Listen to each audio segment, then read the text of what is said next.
Hello friends, तो आपण मानक आमर डीजी हेल्पिंग ओडिया चैनल को स्वागत करुच्ची। तो आज भिडियो जानिबा आपण मानकर ओडिशा बाटालियन जो 2023-24 मसीह 1530 पोस्ट आसबार थिला, किंतु आपण मानकर एबे एडवर्टाइजमेंट रे 1360 पोस्ट आपण मानकर एसएसबी आरबी ओएसएपी रो आपण मानकर एडवर्टाइजमेंट बाहरची। अप्लाई डेट कौन रहिबो चलंतु वीडियो डेनगर फुल डिटेल्स रे वीडियो जानिबा। सर्वप्रथम तो आपण मैंने एठारे देखिपे जे state selection board Odisha police Cuttack आपण मानकर इंडिकेटिव एडवर्टाइजमेंट बाहरी। रिक्रुटमेंट ऑफ 1360 सिपाही constable OSAP RB SSB battalion in Odisha police आपण मानकर ये एडवर्टाइजमेंट बाहर करछि। आपण माने एठारे देखिपे 23/9/2024 10टा रे आपण मानकर दिन 10टा रे आपण मानकर ये एडवर्टाइजमेंट पब्लिश होई जिवो।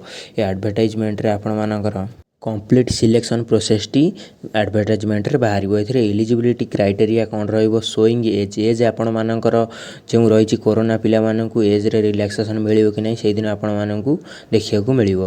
तापर आपण मानकर 3 रही एजुकेशनल क्वालिफिकेशन कौन रहिबो। तापर आपण मानकर 4 रही category wise vacancy against each battalion क्यों बाटालियन में केते पोस्ट रहिबो। 5 रही सिलेबस ऑफ एग्जामिनेशन सिलेबस रे आपण मानकर क्यों केते मार्क रो हबो टाइम कौन रहिबो सीबीटी हम कि आपण मानकर ऑफलाइन एग्जाम हम कंप्लीट से दिन आपण माने जानि जिवे 23 तारिख दिन 10टा बेले। या थिला फुल डिटेल्स रे वीडियोटी भल लागी थिला हम चैनल को सब्सक्राइब करिवे। थैंक यू, धन्यवाद।